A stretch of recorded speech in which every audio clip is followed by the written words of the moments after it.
तक मैं हूं आपके साथ रोहित सरदाना। शाम के 5 बज रहे हैं और वक्त हो चला है दिन की सबसे बड़ी बहस का, यानी कि दंगल का। मुंबई के पूर्व पुलिस कमिश्नर परमबीर सिंह की चिट्ठी पर आज राजनीतिक असर हो गया। बॉम्बे हाईकोर्ट ने परमबीर के आरोपों की जांच के लिए सीबीआई को आदेश दिया, जिसके बाद महाराष्ट्र के गृह मंत्री अनिल देशमुख को इस्तीफा देना पड़ा।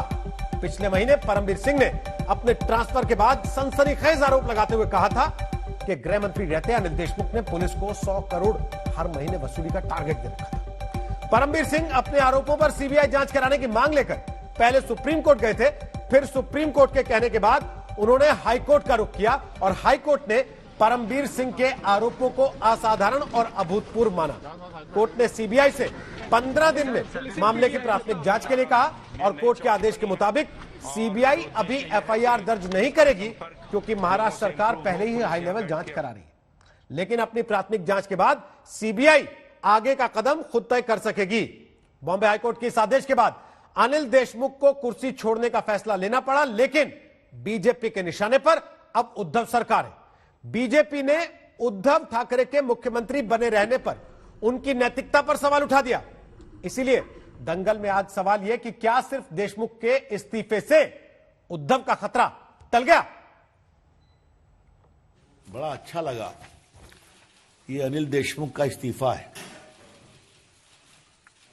इसमें क्या कहा गया है? मैं नैतिक आधार पर इस्तीफा दे रहा हूं।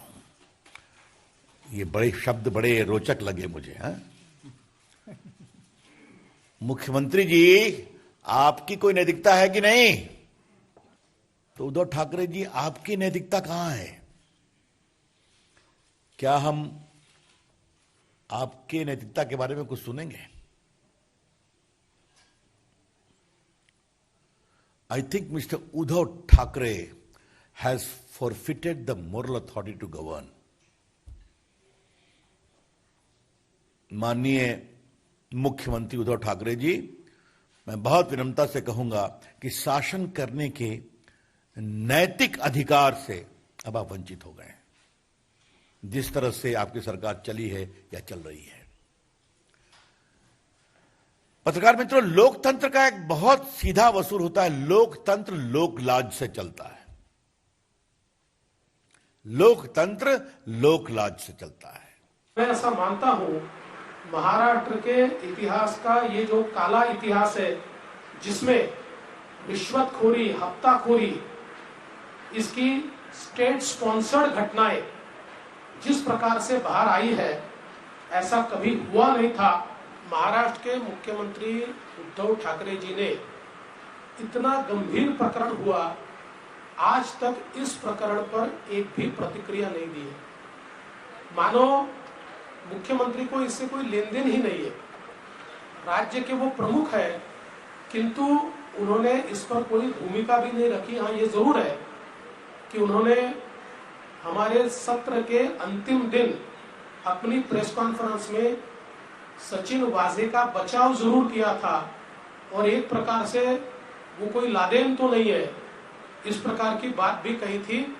लेकिन उसके बाद उसकी करतूतें और कारनामे सामने आने के बाद और तत्कालीन पुलिस आयुक्त इन्होंने लेटर लिखने के बाद और रश्मि शुक्ला कमेटी का रिपोर्ट बाहर आने के बाद एक भी प्रतिक्रिया मुख्यमंत्री जी ने नहीं दी है। ये बहुत आश्चर्य की बात है। एक प्रकार से चुप रहकर क्या आप इस सारी चीजों को आशीर्वाद देना चाहते हैं? ये हमारा सवाल मुख्यमंत्री जी को है। देखिए, मान हम आज भी नहीं रहे हैं कि वो कोई गलत काम उन्होंने किया। हम पहले दिन से हैं कि आरोप वेग हैं, बेबुनियाद हैं और कहीं ना कहीं गलत तरीके से लगाए गए। जुडिशियल इंक्वायरी हमने बैठाई थी, अब कोर्ट ने सीबीआई इंक्वायरी बैठाया है। पार्टी तो उनके साथ खड़ी थी, लेकिन स्वयं वो इस्तीफा देना चाहते थे। उन्होंने जो इच्छा जताई उसे मान्यता दी गई है। उन्होंने मुख्यमंत्री के पास इस्तीफा दिया है और निश्चित रूप से उनके ऊपर आरोप बेबुनियाद है। हम आज भी उसी मत के हैं। तो आपको बता दें कि दंगल में आज हमारे साथ सुधांशु त्रिवेदी होंगे, वो राज्यसभा के सांसद हैं और बीजेपी के राष्ट्रीय प्रवक्ता हैं। हमारे साथ संजय गुप्ता होंगे, जो शिवसेना के नेता हैं। हमारे साथ विद्या चव्हाण होंगी, जो कि प्रवक्ता हैं एनसीपी की, और हमारे साथ विक्रम सिंह हैं, वो पूर्व डीजीपी हैं उत्तर प्रदेश के। संजय गुप्ता जी, बहुत आपने डिफेंड किया अनिल देशमुख को टीवी पर, दंगल में भी कई दफे आए, लेकिन बचा नहीं पाए। बचा नहीं पाए थे तो क्या ताल्लुक है? मतलब हमारे देश का एक संघीय ढांचा है, उस संघीय ढांचे में अदालत को इख्तियार है कि वो इस तरह की अगर कोई बात आती है तो सीबीआई को इंक्वायरी के लिए दे सकते हैं। और अगर उस इंक्वायरी का सम्मान करते हुए अनिल देशमुख जी ने अपने स्वयं इस बात का निर्णय लिया कि मैं इस्तीफा दे देता हूँ, तो इससे क्या मतलब ये किस लिए इतना हो हल्ला मचा रहे हैं? उनका पर्पस यही है कि ठीक है सीबीआई अपनी जांच कर ले, सीबीआई की अभी तो जांच होगी, जांच होने के बाद जो भी होगा सो होगा। लेकिन ये कभी कहते हैं कि इस्तीफा दे दिया तो वो भी उद्धव जी क्यों चुप है, उद्धव जी क्यों नहीं दे देते? क्या नैतिकता के आधार पर एक मिनिस्टर ने इस्तीफा दिया है तो क्या इस्तीफा देने का ठेका सिर्फ क्या महाराष्ट्र सरकार ने रखा है?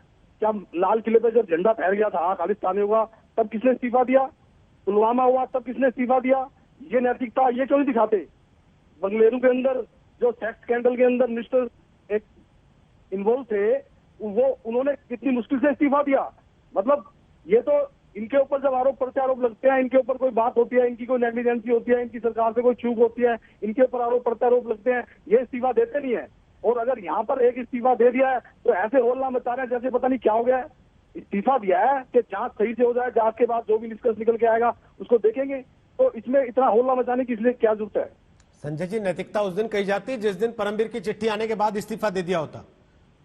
नैतिकता को जागने में 15 दिन लगते हैं क्या? चिट्ठियों के आधार पर यदि इस्तीफा दिया जाने लग जाएगा तो फिर तो इस देश में मुझे लगता नहीं कोई भी मिनिस्टर बच पाएगा कि कोई भी आरोप लगा देगा किसी के ऊपर और फिर उसके बाद वो इस्तीफा देने लग जाएगा। ऐसा तो कोई रूल नहीं संजय है। जी, मैंने आपसे उस दिन भी कहा था कि परमबीर सिंह कोई भी नहीं है, वो देश की आर्थिक राजधानी मुंबई, जिसकी पुलिस सबसे ज्यादा स्ट्रांग पुलिस में गिनी जाती है देश की, उसके मुखिया थे। लेकिन रोहित जी, हमारे देश के अंदर करप्शन का चार्ज लगाने के पीछे वो चाहिए, आपको एविडेंस चाहिए, ट्रांजैक्शन चाहिए, डिमांड चाहिए, रिकवरी चाहिए, जिसमें से कुछ भी नहीं है। सिर्फ वर्बली कह देने से क्या ऐसे प्रूफ हो जाता है? इसकी कोई भी वैल्यू नहीं होती कानून के अंदर। लेकिन फिर भी क्योंकि अदालत ने इसमें जांच के आदेश दिए हैं तो अनिल देशमुख जी ने इसको स्वयं संज्ञान लेते हुए अपना इस्तीफा दिया है।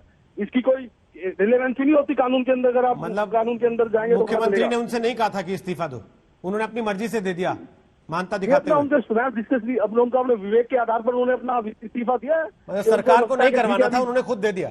सरकार चाहती थी कि वो बने रहे। इस तरह के आरोपों प्रत्यारोपों पर अगर इस्तीफा देने लग जाएंगे तो फिर तो सरकार चलाना बड़ा मुश्किल हो जाएगा। लेकिन हमारे देश का संघीय ढांचा जिसका सम्मान किया जाना चाहिए, अगर अदालत ने उसकी सीबीआई इंक्वायरी के लिए लिखा है तो उसका सम्मान करते हुए उन्होंने कहा ठीक है कि मैं इस्तीफा दे देता हूँ। गुप्ता जी, संघीय ढांचा ये भी कहता है कि अगर कोई गृह मंत्री बैठा है, उसके नीचे की एजेंसी यानी कि पुलिस उस पर लगे आरोपों की जांच कर रही है तो वो कैसे करेगी? इसलिए वो परमबीर सिंह चले गए सीबीआई के पास। सुन लीजिए ना सर, बात तो सुन लीजिए। जब तक उनके नीचे रहने वाली पुलिस जांच कर रही थी, उनके नीचे रहने वाली एजेंसियां जांच कर रही थी, तब तक तो उनको इस्तीफा देने की नहीं सूझी। आप डिफेंड करते रहे कि क्यों इस्तीफा दें।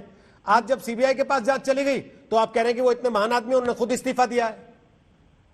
तो ठीक है, अब जांच के लिए तो एक हाई कोर्ट के जज की कमेटी भी बिठाई गई थी कि हाई कोर्ट के जज की कमेटी इस बात की जांच करेगी। वो भी जांच कर रही थी। लेकिन अब अगर हाई कोर्ट ने इस तरह का डिसीजन लेकर के केंद्रीय एजेंसी को सौंपा है सीबीआई को, तो ठीक है, उन्होंने अपने विवेक के आधार पर उन्हें लगा कि मैं इस्तीफा दे देता हूँ तो उन्होंने दे दिया। ये उनका विवेक है अपना। चलिए, ये आपने एक नई बात बताई कि महाराष्ट्र की सरकार उनका इस्तीफा नहीं कराना चाहती थी। मुख्यमंत्री ने नहीं कहा था, उन्होंने खुद अपनी मर्जी से इस्तीफा दे दिया, अपने मन से। हाँ, तो उनको अपना मन से लगा उनको, इसलिए उन्होंने अपना इस्तीफा दे दिया। जांच होने के बाद जो भी दोबारा से जो भी बात होगी हो जाएगी। अच्छा, उसके बाद दोबारा बना देंगे उनको अगर जांच में क्लीन चिट हो जाती है तो? कुछ भी जांच के अंदर क्या होता है क्या नहीं होता है, जांच के आधार पर कोई किसी को फांसी पे तो नहीं चढ़ाया जा सकता। एक जांच के तो आदेश दिया हाईकोर्ट ने कि जांच कर ली जाए इसकी सीबीआई के द्वारा। जांच के आधार पर आप किसी को दोषी थोड़ी ना इख्तियार करा सकते हैं, या जांच के आधार पर आप किसी को कोई मुस्लिम थोड़ी ना बना देंगे कि इसके ऊपर किस तरह का एक्शन लिया जाएगा। मैंने तो कभी एक बार भी दोषी शब्द का इस्तेमाल नहीं किया क्या? मैंने पूछा कि जांच में अगर क्लीन चिट हो जाती है दोबारा उनको गृह मंत्री बना देंगे। कह रहे हैं नहीं, आप नहीं कह रहे, लेकिन बीजेपी के नेता तो इस तरह से कह रहे हैं जैसे जांच के आदेश दे देने से पता नहीं क्या मिल गया इनको, जैसे पता नहीं क्या इनके हाथ में लग गया है। कभी कहते हैं कि उद्धव जी क्यों नहीं इस्तीफा दे देते, कभी कहते हैं ये क्यों नहीं, ये सरकार क्यों नहीं चली जाती। तो मतलब क्या इस तरह की जांचों के आदेश के आधार पर सरकारें गिरने लग जाएंगी? अब क्या मुख्यमंत्री इस्तीफा देने लग जाएंगे? अब जब परमबीर ने नाम लिया गृह मंत्री का तो गृह मंत्री को जाना पड़ा। अब जांच में अगर कहीं इशारा और आगे चला जाता है तो आपको लगता है अनिल देशमुख के जाने के बाद उद्धव ठाकरे सिक्योर है, महाराष्ट्र की सरकार सिक्योर है एकदम? नहीं, देखिए, सरकारों का सिक्योर होना उसका एक अलग मेथड है। अगर इस तरह के इतिहास की आप बात करेंगे तो ऐसे तो सलामुद्दीन केस के अंदर, इनकाउंटर के अंदर अमित शाह साहब जेल में गए थे, लेकिन नरेंद्र मोदी साहब जो है वो मुख्यमंत्री थे स्टेट के, उन्होंने इस्तीफा नहीं दिया था अपना, उसके बावजूद भी। लेकिन उसके बाद जांच के बाद अब 13-14 साल के बाद क्या निकल के आया, उनके अंदर उनको सीबीआई कोर्ट ने बरी कर दिया। तो सिर्फ जांच हो जाने के अनुसार या किसी के खिलाफ कुछ चार्ज लग जाने के अनुसार सरकारें तो नहीं गिरेंगी। तो आपको सरकार उम्मीद गिरने है का फार्मूला तो अलग है कि सीबीआई की जांच निष्पक्ष होगी और अनिल देशमुख क्लीन चिट पा जाएंगे? बाद में ये तो नहीं बिल्कुल कहेंगे होना कि सीबीआई चाहिए। केंद्र की है, हमारी नहीं थी? ये भी कहा जाएगा, ये भी अच्छा, ये भी कहने के लिए तैयार बैठे हैं आप? केंद्रीय एजेंसी है, ये बिल्कुल रह सकते हैं। अगर वो उसके अंदर कोई भी तथ्य ऐसा लगेगा कि सीबीआई ने कहीं पर भी कोई पारदर्शिता नहीं किया है या पक्षपात किया है, तो अगर ऐसा लगेगा तो बिल्कुल कहा जाएगा। नहीं तो आप फिर किससे, स्कॉटलैंड यार्ड से जांच करवाते इसकी?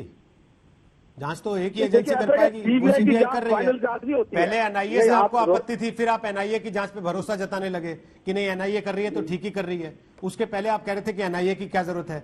अब सीबीआई में भी आप कह रहे हैं कि भाई जांच हो रही है तो हो जाने दीजिए, लेकिन फिर ये भी कहते हैं कि सीबीआई तो केंद्र की एजेंसी है। आप हैं किधर? नहीं, देखिए रोहित सरदाना जी, बात यह है कि अगर सीबीआई जब अपनी जांच कर लेगी तो ऐसा नहीं है कि सीबीआई जिस भी मतलब आप उसके नतीजे से तय करेंगे कि आपको उसको ठीक मानना है कि गलत? अगर आपके पक्ष में होगी तो ठीक, और अगर आपके पक्ष में नहीं होगी तो वो गलत है। नहीं, कोर्ट के अंदर इस बात को सत्यापित भी करना पड़ेगा सीबीआई को। ऐसा थोड़ी है कि सीबीआई जो भी कह देगी वो हो जाएगा, उसके बाद उसको सत्यापित भी करना पड़ेगा हाईकोर्ट तो के अंदर अंडरस्टूड सी कि बात ये है हम ना। दस्ते निकाल के लाए हैं, फिर हाईकोर्ट का डिसीजन होगा गुप्ता उसके जी, ऊपर कि हाँ ये ठीक है या नहीं है। गुप्ता जी, ये तो अंडरस्टूड बात है ना कि सीबीआई जो भी जांच रिपोर्ट रखेगी अदालत के सामने रखेगी, मेरे आपके सामने या उद्धव ठाकरे जी के सामने नहीं रखेगी। वो अदालत को तय करना है कि इनकी जो जांच है वो सबूतों के आधार पर, तथ्यों के आधार पर है या नहीं। मैं और आप नहीं तय करेंगे। तो यहाँ जो बात हो रही है वो इसी आधार पर हो रही है कि अदालत के सामने अगर ये चीजें ले आती है सीबीआई, तब तो नहीं कहेंगे ना कि भाई ये तो केंद्र की एजेंसी है। नहीं, वो तो फिर हमारे देश का संघीय ढांचा है, अदालत का आदेश जो होता है, अदालत का जो निर्णय होता है वो ये ट्रायल आपने के बाद अच्छी बात होता है। कही कि उसका सम्मान करेंगे। अब सुधांशु त्रिवेदी, पहले आप अनिल देशमुख का इस्तीफा मांग रहे थे, अनिल देशमुख ने इस्तीफा दे दिया तो आज केंद्रीय मंत्री रविशंकर प्रसाद आके कहने लगे कि ये तो उद्धव ठाकरे को ही नैतिक अधिकार नहीं रहा मुख्यमंत्री रहने का।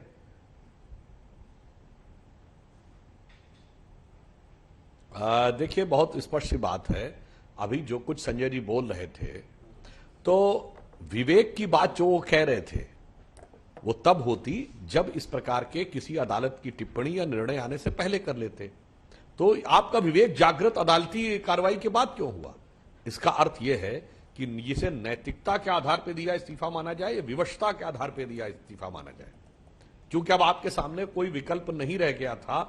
और आपने एक बात कही आरोपों पे, मैं आपकी बात से सहमत हूं, आरोपों पे ऐसे इस्तीफा देने की प्रक्रिया की बात नहीं। पर मान्यवर, आरोप दो प्रकार के होते हैं। एक प्रकार का आरोप होता है वाइल्ड एलिगेशन, कोई भी आरोप लगा दे। दूसरा होता है तथ्यात्मक आधार, यानी सब्सटेंटिव एलिगेशन। और यह तो तीसरे प्रकार का है। यह आरोप किसी बाहर वाले ने नहीं लगाया है, यह आरोप किसी राजनीतिक दल ने नहीं लगाया है, यह आरोप किसी एनजीओ ने नहीं लगाया है, यह तो किसी राजनीतिक व्यक्ति ने नहीं लगाया है, आपके पुलिस कमिश्नर ने लगाया है। और ये ट्रेडमार्क का मिला हुआ है, केवल बयान नहीं है।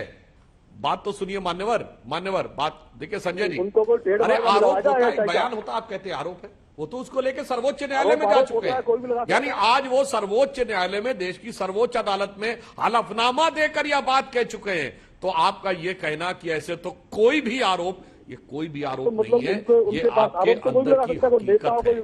और चूंकि इस मामले पे समस्या क्या रही है कि विगत कुछ 60 साल से महाराष्ट्र की सरकार की समस्या, एक एक करके बोले, वो अपनी बात खत्म कर ले, फिर आपके पास आ जाऊंगा। विद्या जी भी वेट कर रहे हैं, विद्या जी बोलेंगी, एनसीपी का पक्ष रखने के लिए हैं वो।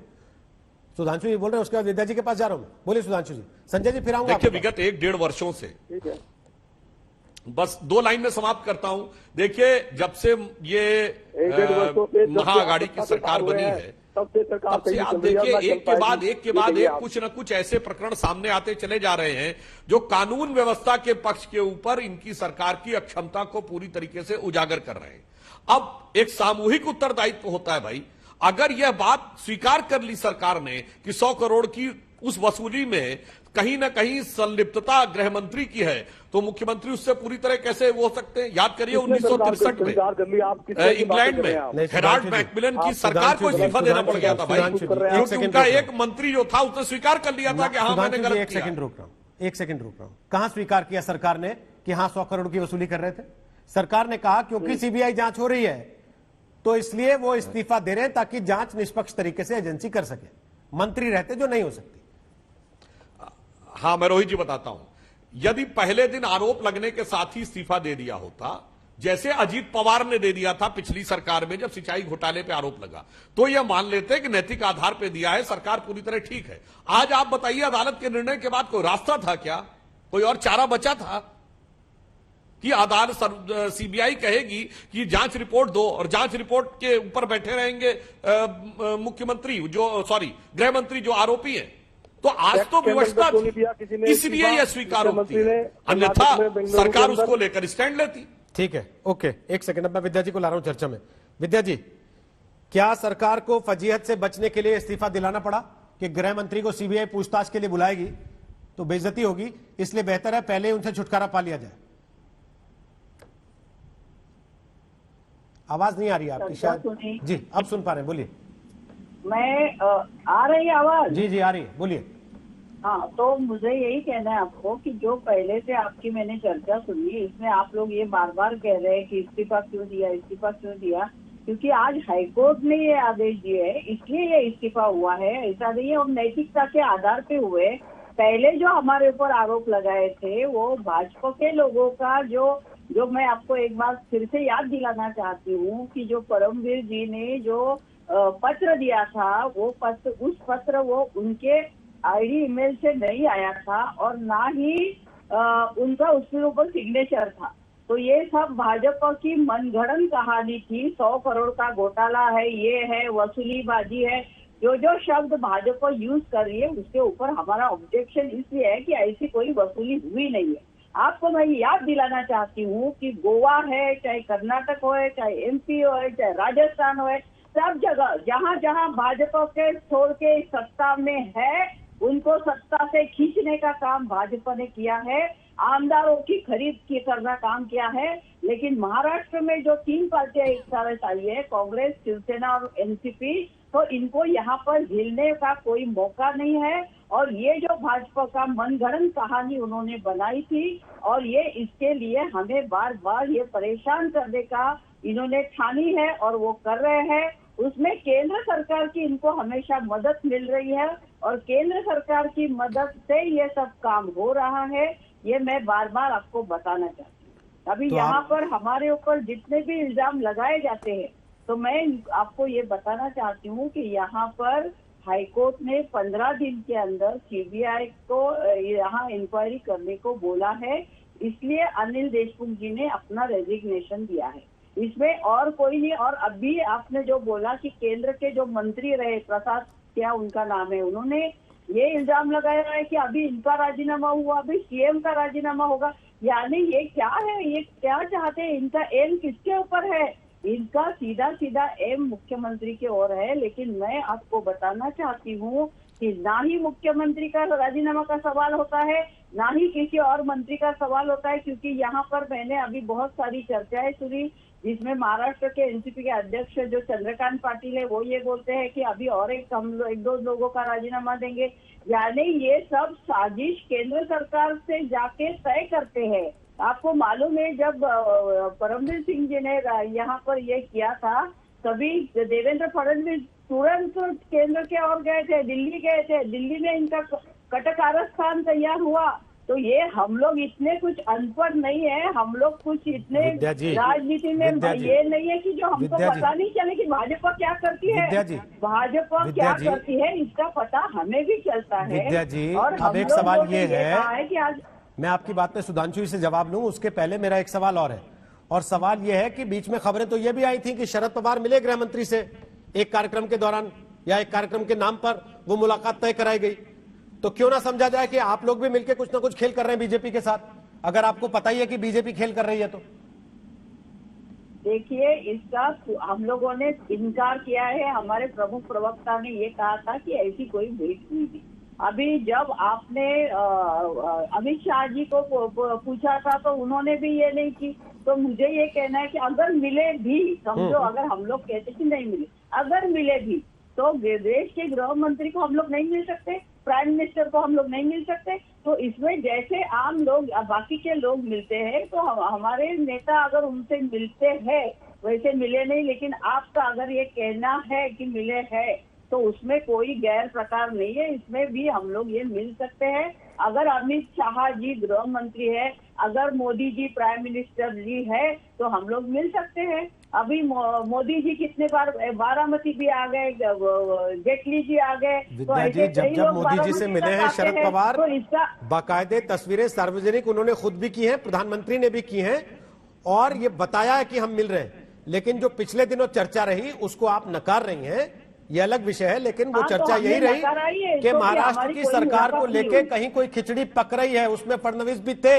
ये आरोप लगे, जिसके बाद आप लोगों ने नकार दिया। अब सुधांशु त्रिवेदी जो आरोप वो लगा रही है कि आप सरकार को डिस्टेबलाइज करने की कोशिश लगातार कर रहे हैं जिस दिन से सरकार बनी। जवाब दीजिए, उसके बाद विक्रम सिंह के पास आ रहा हूं। बोलिए सुधांशु जी। देखिए, बिल्कुल मैं संक्षिप्त में जवाब देता हूं।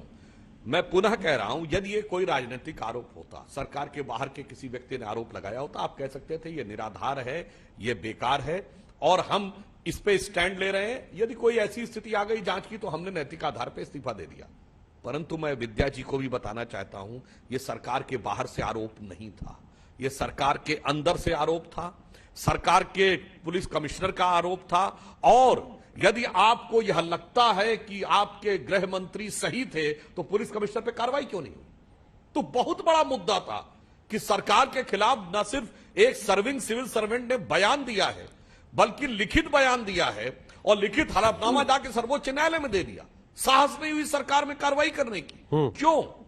अगर देखा जाए तो गृह मंत्री के इस्तीफे से पहले तो नियमानुसार कार्रवाई होनी चाहिए थी, वो न करना और न गृह मंत्री का इस्तीफा लेना, आखिर में जांच के बाद मजबूरी से में इस्तीफे की बात करना, यह संदेह पैदा करता है। क्योंकि सब कुछ अंदर से आया है, सरकार के अंदर से आया है, बाहर से इसका कोई लेना देना नहीं है। इसलिए इसको राजनीतिक आरोप कहना हास्यास्पद है कि आपकी सरकार के द्वारा नियुक्त कमिश्नर ने सर्वोच्च न्यायालय में हलफनामा देकर जो कहा उसको आप राजनीतिक कहें। हम विपक्ष में हम क्यों नहीं इस विषय का मुद्दा उठाएंगे? क्योंकि भारत के इतिहास में आज तक ऐसा नहीं हुआ कि director general of police level के अधिकारी ने जो सर्विंग हो, अभी बैठा हुआ हो, विक्रम सिंह जी बैठे हैं, ये बताएंगे अगर मुझे न याद होगा हमारे अनुभव में कभी, कि वो अपने गृह मंत्री के खिलाफ न सिर्फ बयान दे, लिखित बयान दे, बल्कि जाके न्यायालय में चला जाए। ठीक है, मुझे नहीं लगता ऐसा कोई उदाहरण है, इसलिए इसको सामान्य आरोप कहना पूरी तरीके से गलत। ओके, अब मेरा सवाल विक्रम सिंह जी ये है जो मैंने संजय जी से भी पूछा।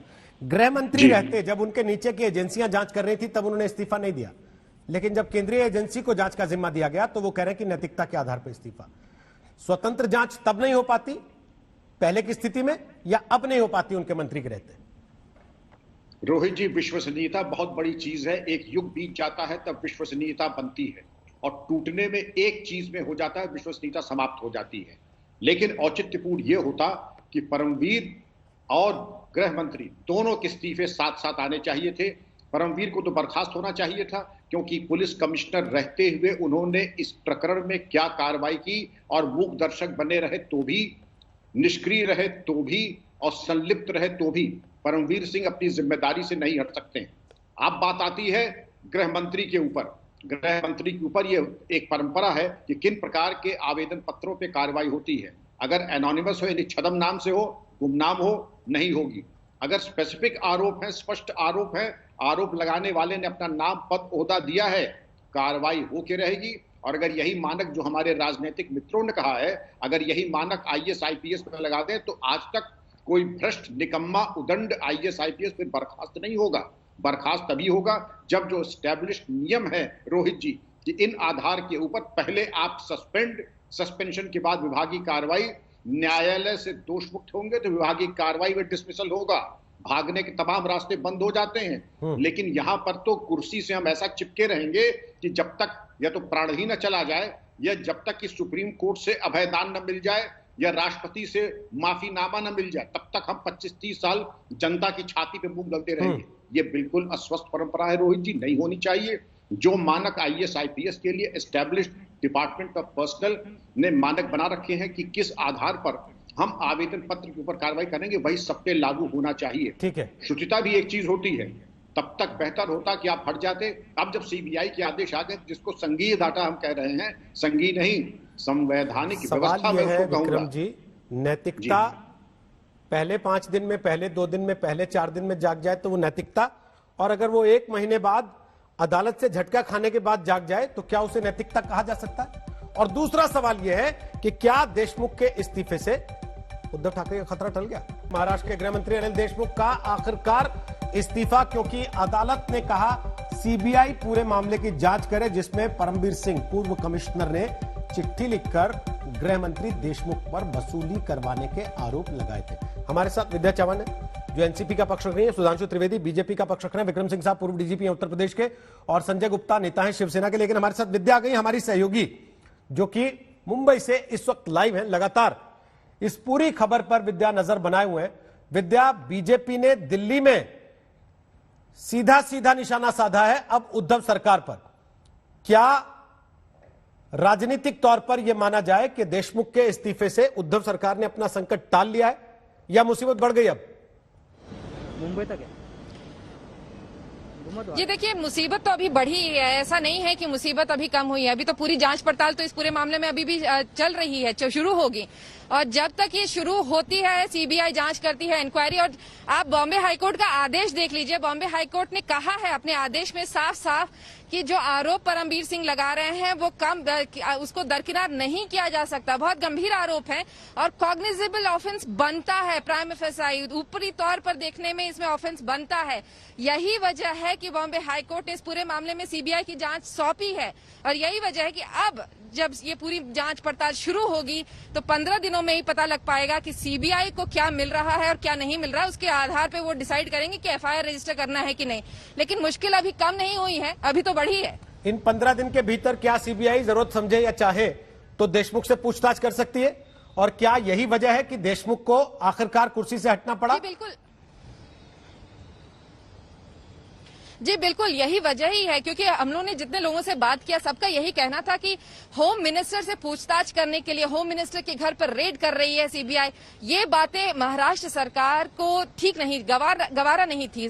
वो इसीलिए चाह रहे थे कि देशमुख सीबीआई के पास जैसे ही ये जांच पड़ताल गई है तो इससे पहले वो रिजाइन कर दें, और यही वजह है कि देशमुख ने रिजाइन खुद ही किया। हालांकि वो कह रहे हैं कि उन्होंने खुद ही किया है, लेकिन लोग जो बता रहे हैं कि काफी प्रेशर भी था। जैसे ही सीबीआई इंक्वायरी के आदेश थे, पूरी जो एनसीपी पार्टी थी उन सबका यही मानना था कि रिजाइन कर देना चाहिए अनिल देशमुख को, और उन्होंने वही किया। और यही वजह है कि अब उनका प्रीडिसेसर ढूंढने की तैयारी पूरी चल रही है। दिलीप वलसे पाटिल का नाम सबसे आगे है। बताया जा रहा है कि चीफ मिनिस्टर उनका नाम जल्द ही अनाउंस करने ही वाले हैं। लेकिन अनिल देशमुख कहाँ गए हैं? जब नागपुर जाने की बात कही जा रही थी, वजह क्या है, क्यों जा रहे हैं, ये सब अभी थोड़ी देर में पता लगेगा। लेकिन एक बात जरूर है, पता लग रहा है इस समय बड़ी खबर आ रही है, आप रहिएगा लाइन पर। अपने दर्शकों को बता दें कि इस्तीफे के बाद दिल्ली रवाना हुए हैं अनिल देशमुख। जो खबर आ रही है उसके मुताबिक दिल्ली में वो प्रफुल्ल पटेल से मुलाकात कर सकते हैं। मुंबई से अनिल देशमुख फ्लाइट में सवार हो गए हैं। महाराष्ट्र के पूर्व गृह मंत्री अनिल देशमुख, जो अब से कुछ देर पहले तक गृह मंत्री थे, लगातार उनके ऊपर दबाव था इस्तीफा देने का। परमबीर सिंह ने पुलिस कमिश्नर रहते उनके खिलाफ चिट्ठी, पुलिस कमिश्नर पद से हटाए जाने के फौरन बाद उनके खिलाफ चिट्ठी में यह खुलासा किया था, आरोप लगाया था कि 100 करोड़ वसूली का दबाव था गृह मंत्री की तरफ से। सचिन वाजे की गिरफ्तारी जो हुई और उसके बाद परमबीर सिंह का ट्रांसफर हुआ, उसके बाद एक के बाद एक ये पत्ते खुलते गए। अब वसूली कांड में अनिल देशमुख को इस्तीफा देना पड़ा है। विद्या चौहान जी, मैं आपके पास आ रहा हूं। प्रफुल्ल पटेल से मिलने के लिए अनिल देशमुख रवाना हुए हैं। आगे क्या रणनीति एनसीपी बना रही है इस पूरे मामले में? क्योंकि पवार साहब की तो तबीयत ठीक है नहीं अभी।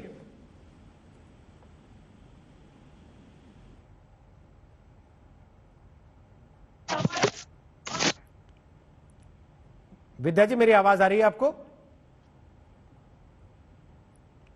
विद्या जी, शायद विद्या जी तक हमारी आवाज नहीं पहुंच रही है। वो जूम के जरिए हमसे कनेक्टेड हैं, हम उनको दोबारा कनेक्ट करें, उनके पास चलेंगे। संजय जी, सुना आपने? और कोई रास्ता नहीं था असल में, जिसको आप नैतिकता कह रहे हैं, वो अब कोई रास्ता बचा नहीं था, क्योंकि सीबीआई बताओ गृह मंत्री अगर उनको पूछताछ के लिए बुलाती तो पूरी सरकार की बेइज्जती होती। नहीं, रास्ता कोई नहीं बचा था। ऐसी तो किस तरह की कोई बात हो सकती है? अदालत ने कोई ये थोड़ी कहा कि वो अपना इस्तीफा दे, लेकिन ठीक है, अपने विवेक के आधार पर उन्हें ऐसा लगा और ऐसा करना चाहिए तो उन्होंने किया। क्योंकि आपकी बात ये भी सही है कि एक गृह मंत्री के तौर पर पूछताछ के लिए बुलाती तो सही नहीं लगता, तो इसीलिए ये एक मापदंड और निष्कर्ष भी हो सकता है कि गृह मंत्री रहते हुए इस तरह की जांच में जाते तो थोड़ा अच्छा नहीं लगता। तो इसीलिए उन्होंने अपना इस्तीफा दिया है कि ताकि इस तरह की स्थिति ना आए। तो अदालत ने थोड़ी ना आदेश दिया है कि अदालत के वो अपने मुख्यमंत्री पद से इस्तीफा दें। तो ये उनका मन है, विवेक है, मन के ऊपर है, विवेक के ऊपर है। आपको नहीं लगता कि आपकी सरकार में बड़ी सारी दिक्कतें इसीलिए हैं कि कुछ लोग बड़े मन से ही चले जा रहे हैं अपने? मन से कैसे चले जा रहे हैं? मतलब मन से जाने का तो ताल्लुक मन, अब इस तरह की परिस्थितियां अगर होंगी तो ऐसा लगेगा सरकार को या मिनिस्टर साहब को लगता है कि इस टाइम वो करना चाहिए, इस्तीफा देना चाहिए। तो इस तरह के तो चीजें चलती रहती है सरकार के अंदर। अब इस चीज को समझना चाहिए, किसी भी सरकार के अंदर अगर कहीं हो तो इस चीज को बीजेपी को भी समझना चाहिए। इनके ऊपर ना जाने कितने आरोप प्रत्यारोप लगे हैं, कहाँ नहीं लगे, इन्होंने कब नैतिकता के आधार पर कोई इस्तीफा दिया? 2 इस्तीफे गिनवाए हैं कि नैतिकता के आधार पर इन्होंने इस्तीफे दिए हो। जब बहुत ज्यादा दबाव पड़ा हो तब इन्होंने इस्तीफे दिए। बेंगलुरु के अंदर सेक्स स्कैंडल कांड के अंदर किसने इस्तीफा दिया? किस मंत्री ने जब बहुत ज्यादा दबाव पड़ा उसके बाद इस्तीफा दिया? लाल किले के ऊपर खालिस्तान को झंडा फहर गया, किसने इस्तीफा दिया? चूक नहीं थी क्या वो सरकार की? कितनी बड़ी चूक थी? पुलवामा के बाद किसने इस्तीफा दिया? किसी ने भी इस्तीफा नहीं दिया। ऐसे बहुत से उदाहरण गिनवा सकता हूँ मैं। लेकिन ठीक है, अनिल देशमुख जी ने इस्तीफा दिया तो उनका मन है, विवेक है। विवेक अब जागा, पहले जागे तब जागे, तब की बात अलग है। जैसे मन करे, जैसे जब जागे तब सवेरा। ठीक है सुधांशु जी, एक शेर है, जागे तब सवेरा। बड़े बेआबरू होके तेरे कूचे से हम निकले, बहुत निकले मेरे अरमा पर फिर भी कम निकले। मैं भूल जाऊं तुम्हें अब यही मुनासिब है। यहाँ तो मुझे लगता है रोहित जी, क्योंकि आपके आरोप प्रत्यारोप खत्म नहीं होंगे। उन्होंने एक बड़ी बात कह दी है सुधांशु जी, रॉ में बैठे वो कह रहे हैं मैं भूल जाऊं तुम्हें अब यही मुनासिब है। देखिए, यानी कि देशमुख जी को नमस्ते है। अब बोलिए सुधांशु जी अपनी बात। नहीं, मैं सुधांशु जी की बात करो, पुराने संगठन के साथी की बात। अच्छा ठीक है सुधांशु जी बोलिए। जिस पार्टी ने 25 साल का साथ आप ही के आरोपों में जवाब दे रहे हैं। देखिए, इनके 25 साल इनका साथ दिया, इनका पीएम बनवाया। हाँ, मैं बिल्कुल जवाब दे रहा हूँ साहब। ऐसा है, फिर कहते हैं कि मुख्यमंत्री साहब बोलते क्यों नहीं? 32 साल छोड़िए, अभी Bombay municipal corporation, Brihan Mumbai municipal corporation में 3 साल पहले हुए चुनाव में आपके सिर्फ ये 2 लोग ज्यादा थे। हमने आपका मेयर बनाया, कभी हमने नहीं कहा कि बराबर होना चाहिए। खैर, वो तो स्वर्गीय बाला साहब ठाकरे जी के जमाने का एग्रीमेंट था कि जिसकी सीटें ज्यादा होंगी उसका सीएम होगा। वो विषय तो कहानी अब पुरानी हो गई। हम आज के विषय के ऊपर आते हैं। देखिए, अभी आप रोहित जी ने आपने एक बड़ा बढ़िया बात सुनाया कि बड़े बेआबरू होकर तेरे कूचे से हम निकले। यहां तो उल्टा है, बड़े बेआबरू होकर तेरे दर पे हैं हम बैठे। क्योंकि देखिए, शिवसेना की व्यवस्था, न बेचारे अपने आप मंत्री बना पाए, न अपने आप हटा पाए। तो ये तो एकदम निष्प्रह भाव से काम कर रहे हैं। न मैंने किसी को बनाया था, न मैंने किसी को हटाया था। जो होना था वो हो गया। मैं तो दृष्टा भाव से सरकार चला रहा हूं। तो इसलिए इनकी समस्या तो बहुत गहरी है। और इतना ही नहीं, मैं तो इतना दृष्टा भाव से सरकार चला रहा हूं कि न मैंने किसी को पुलिस कमिश्नर बनाया था, न मैंने किसी को हटाया था। क्या कमिश्नर कर रहा है, क्या मंत्री कर रहा है, दोनों पर मेरा कोई जोर नहीं है। मैं तो एक दर्शक की तरह सिर्फ देख रहा हूं। इसलिए आज जो महाराष्ट्र की स्थिति है, इसके ऊपर नैतिकता का प्रश्न, संजय जी, सिर्फ इस घटना से जुड़ा हुआ नहीं है। नैतिकता का प्रश्न बहुत व्यापक है। और मैं एक बात कह दूंगा, थोड़ा राजनीतिक लगेगी, घनघोर राजनीतिक अनैतिकता के आधार के ऊपर बनी हुई सरकार का अंततः हश्र किस प्रकार का होना है, यह नैतिकता की बात करने की अपेक्षा करना उनसे मैं मानता हूं कि यह उचित नहीं था। इसलिए जो कुछ हो रहा है वो इस सरकार की प्रवृत्ति के अनुसार हो रहा है। विद्या जी आ गई हमारे साथ, एक सेकंड रुकिए ना संजय जी। विद्या जी आ गई। विद्या जी, मेरी आवाज आ रही है आप तक? हाँ, मुझे आवाज आ रही है। हाँ विद्या जी, सरकार को तो कोई खतरा नहीं है ना? नहीं, सरकार कोई खतरा नहीं है। जो भाजपा के जो प्रवक्ता बोल रहे हैं, नैतिकता की बात सुना रहे, बड़ी बड़ी बातें सुना रहे, उनको बोलना कि शंकर रवि प्रसाद सिंह हमको बोलते हैं महावसूली सरकार। तो आपकी जो दिल्ली की सरकार है वो क्या है? वो देश बेचू सरकार है, देश बेचू। तो उसके लिए आप कुछ नहीं बोलेंगे? आप नैतिकता किस मुंह से कर रहे हैं? और आप हमेशा महाराष्ट्र में हमारे बीच में, शिवसेना के बीच में, कांग्रेस के बीच में झगड़ा लगाने की कोशिश कर रहे हैं। कृपा करके वो मत लगाइए। कुछ भी हमारे में झगड़ा नहीं है। हम लोग बहुत अच्छी तरह से मिलजुल के सरकार चला रहे हैं। लेकिन भाजपा वाले ये नहीं चाहते। विद्या जी, कि कांग्रेस के मुंबई लोग में तो और महाराष्ट्र में सरकार आपकी सरकार को डिफेंड डिफेंड करने के लिए प्रवक्ता तक नहीं भेजते। वो कहते हैं एनसीपी से ही कराओ ना। चाहती हूँ, देखिए कांग्रेस तो हमारे साथ है ही, आप ये प्रयास बिल्कुल मत कीजिए। मैं आज तक को भी कहती हूँ और भाजपा के प्रवक्ताओं को भी कहती हूँ कि हमारी महाआघाड़ी की सरकार बहुत अच्छी तरह से चल रही है और चलती रहेगी। लेकिन भाजपा को ये अच्छी तरह से ये पता चल गया है कि अगर ये 3 लोग एक साथ रहेंगे, महाआघाड़ी सरकार इस तरह से रहेगी तो ये सरकार कभी नहीं हटेगी। इनको मालूम है अगले 25 या 50 साल तक हटेगी नहीं, और इसके लिए इनके प्रयास चल रहे हैं। लेकिन इसके प्रयास नाकामयाब रहेंगे, क्योंकि ऐसा कुछ है ही नहीं ना। जो 100 करोड़ का महाघोटाला क्या बोल रहे हैं, ये बोल रहे हैं वसूली सरकार को, ये ऐसा कुछ है ही नहीं।